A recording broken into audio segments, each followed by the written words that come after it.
Welcome to the Untrapped podcast, where we give motivational and inspirational tips about life, small business, wisdom, health, wealth, finance, relationships. It's about being the best you that you can possibly be.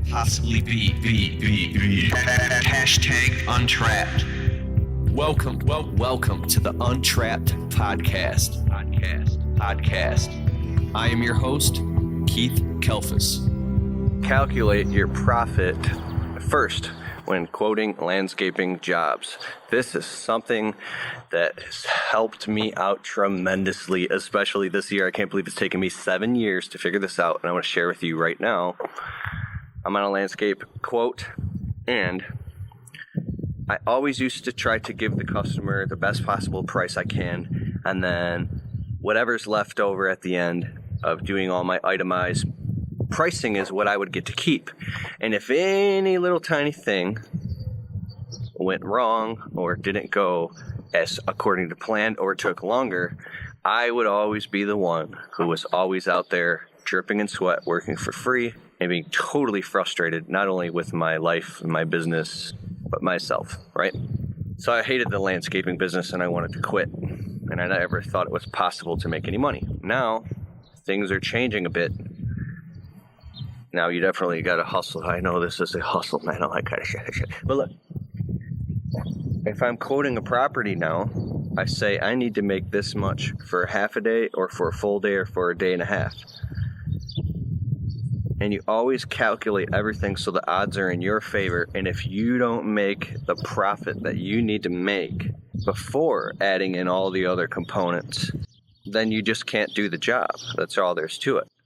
Because if you quote jobs wrong, you'll have to do 3 jobs in order to make the amount of profit that you can make on one job. But you would say, how can I do that? I can't do that. I can't do that because I need to keep work coming in.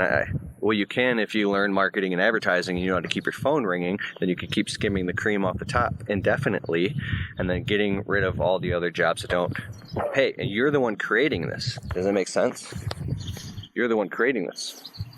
And then another thing that I've learned is being very conscious about how long stuff actually takes. Oh, look at all that. We could do all that, and it'd take about an hour. No, it won't. Are you calculating setup, breakdown time, time for breathing, time for eating?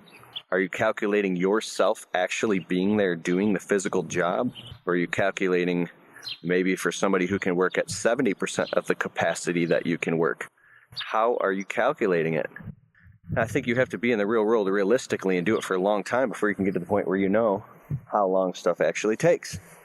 So one thing that I've been doing is helping me a lot, I'm just sharing, is slowing down. I have so many lessons to learn in this small business game. It's crazy. So many lessons to learn that, like I've said in a previous video, it really does kind of boggle my mind how somebody gets started in a business and blows up $1 million business within the first year or two.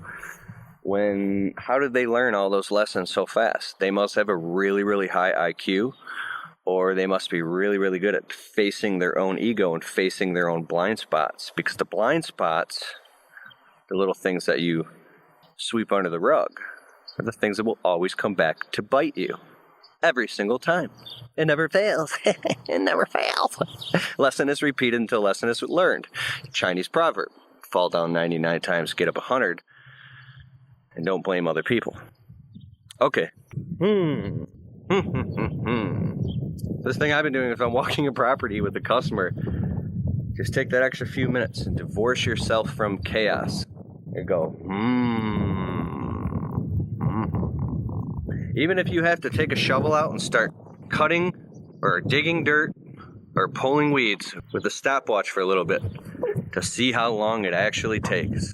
And then the next thing is your process. How are you doing things? One of my big faults is picking up and putting down a task a million times.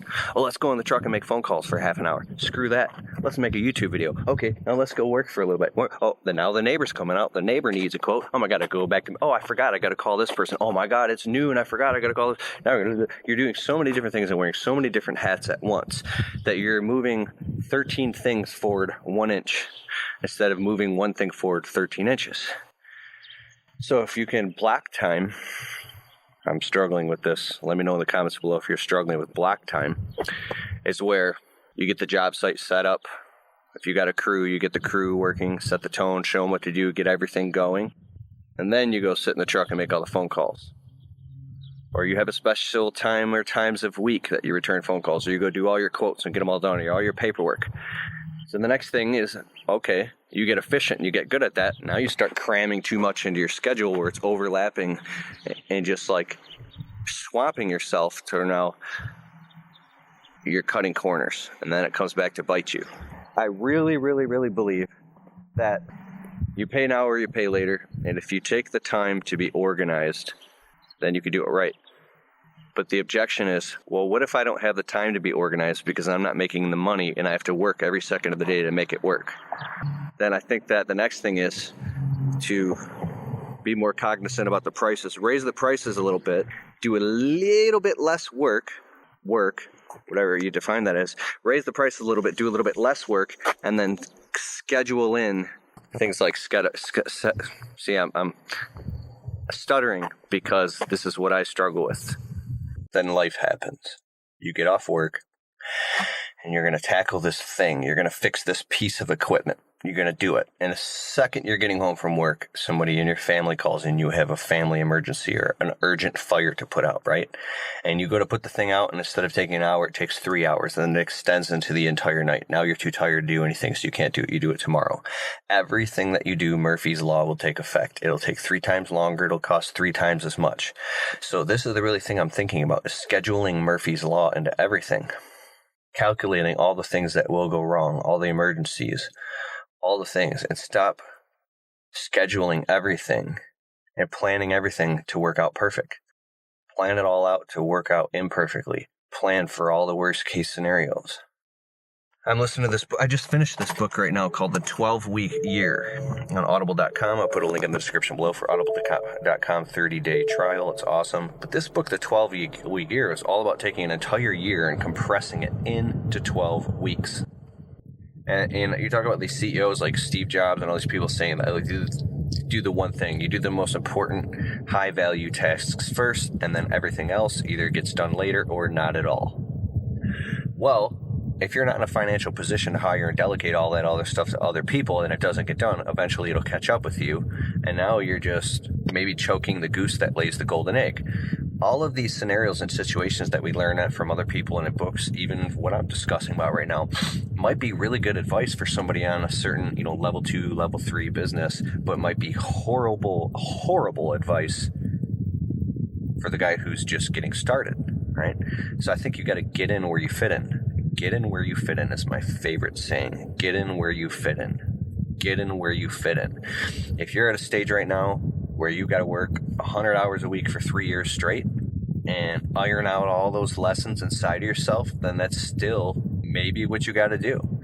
And maybe once you get going on the path, you realize it'll only take you 6 months of working like that. There's cycles and seasons for everything. And the only final thing I want to say is beware of when things are really, really good. Not being pessimistic. Because what goes up must come down. What goes down must come up. And not getting overly excited when things are too good, or getting overly down when things are down. Smooth it out, right? And don't forget to smile, because when you realize you're the one who chooses everything that happens in your life, consciously or unconsciously. The word problem means to throw forth. Spiritually, we create it so we can learn from it. Without problems, you don't have a life.